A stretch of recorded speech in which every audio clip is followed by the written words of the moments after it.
ఇప్పుడు మనం యంత్రంతో ఎనర్జీ టెస్ట్ ఒకటి చూద్దాము, బిఫోర్ ఆఫ్టర్ ఎలా ఉంటుందో. లెఫ్ట్ హ్యాండ్ తీసుకుని లంగ్స్ దగ్గర ఈ చెయ్యం స్ట్రైట్, ఈ ఫింగర్ ఫోల్డ్. ఇన్ కేస్ ఆయన బాడీ కనుక స్ట్రాంగ్ ఉంది అంటేనేమో నేనేమో కింద ప్రెస్ చేస్తూ ఉంటా. నువ్వు మొత్తం నీ వెయిట్ ఎంత ఉంది, 80 కిలోస్ ఉంటే 80, 90 ఉంటే 90. ఈ 90 తోటి నువ్వు పైకి ప్రెస్ చేయాలి. నేనేమో కిందకి అంటున్నా, నువ్వు పైకి అన్నా. ఇన్ కేసు నీ బాడీ కనుక వీక్ ఉంది అనుకో, ఇల్లు కానీ బాడీ కానీ, ఇది వాస్తు యంత్రం కాబట్టి సర్వదోషాలు అంటే వాస్తుకు సంబంధించిన ఎలాంటి చేంజెస్ చేయకుండా జస్ట్ ఆ యంత్రం పెట్టుకుంటే చాలు, ఆ ఇంట్లో ఉన్న దోషాలన్నీ పోతాయి. ఇప్పుడు మనం ఇది ప్రాక్టికల్గా చూస్తున్నాం. ఇప్పుడు నువ్వేమో పైకి ప్రెస్ చేయాలి, నేను కిందికి ప్రెస్ చేస్తాను. ఓకే, 1 2 3 అన్నదా స్టార్ట్ చేయి. 1 కొద్దిగా 1 2 3 ప్రెస్ ప్రెస్. ఏమైంది, కనంగానే ఆయన బాడీ వీక్ ఉంది కాబట్టి కిందకి వచ్చేసి.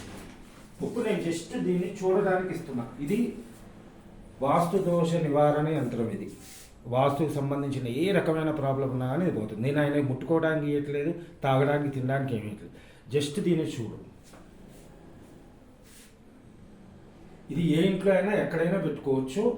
ఇది భూమిని టచ్ చేస్తే మొత్తం ఇల్లు యాక్టివేట్ అవుతుంది.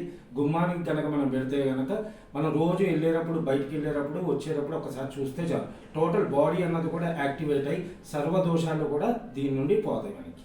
ఒక జస్ట్ ఆయన చూసాడు, మళ్ళీ ఇప్పుడు డెమో చేస్తాం. సేమ్ ఇందాక ఫుల్ ప్రెషర్ పెట్టాలి, పెడితేనే మనకి డిఫరెన్స్ ఏంటో తెలుస్తుంది.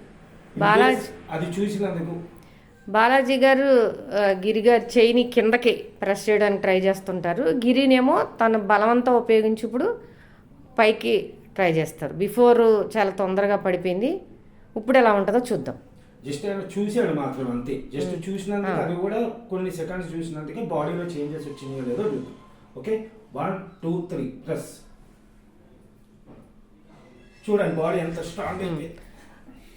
బాలాజీ గారు ఆయన చెయ్యి నొక్కడానికి చాలా వంగిపోయారు వెనక్కి బలం పెట్టడానికి. ఇది స్ట్రెంత్ టెస్ట్. Thank you.